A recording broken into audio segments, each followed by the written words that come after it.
When Konosuba first aired in 2016, it felt like a kind of redemption. There's so much comedy anime out there, but Konosuba rose above them all by being extraordinarily funny and creative with its gags. It's not the first to parody isekai, but it did make an impact, and all we can hope now is to cross our fingers and hope for a season 3. Here's 5 things you need to know about Konosuba.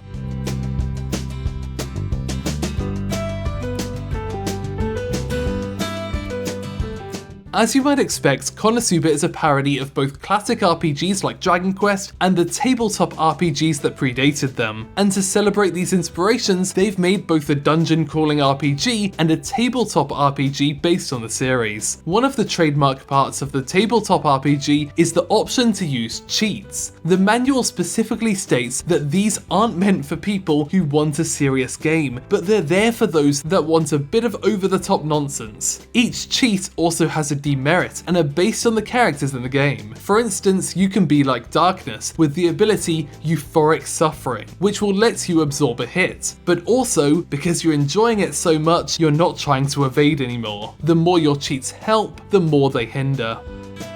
The Konosuba anime itself is kind of wild, and that's exactly by design. The chief animation director and character designer Koichi Kikuta is dedicated to creating expressive animation even if it goes off model. Usually, animation directors will work to correct drawings and make sure characters look the same in each shot, but Kikuta felt the best way to express the characters' personalities was by having the animation be uncorrected. It's not a common sentiment in the anime industry, but it means that the show has a lot of motion and the faces are constantly hilarious. But this does mean that when you watch the mobile game opening, which Kikuta wasn't involved in, the characters feel uncomfortably cute.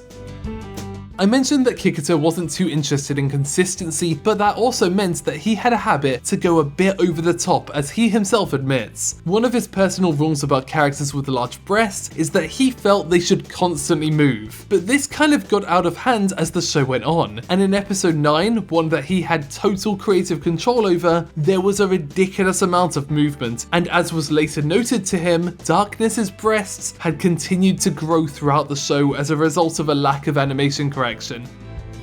One of the other staff members on the show was animator Kazunori Ozawa, and his job was to animate most of Megumin's over-the-top explosions. But there's quite a few of them, and in episode 4 we see her exploding the castle over and over again. So Ozawa took it upon himself to give each explosion a different style. There's so many different ways that explosions are represented in animation, and he explored a load of them. Around the time the show was in production, he was sharing videos of real-life explosions that he was clearly using for reference. He certainly earned his unofficial title of Konosuba's demolitions expert.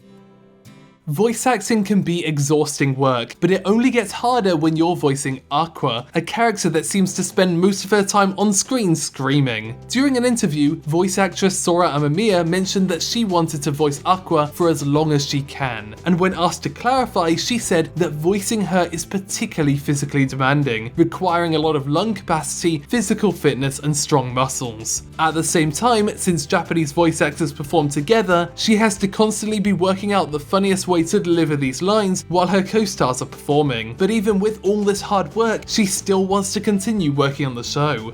Thanks for watching OTAQUEST in Japan. Feel free to subscribe to find out more about the art and creation of Japanese pop culture.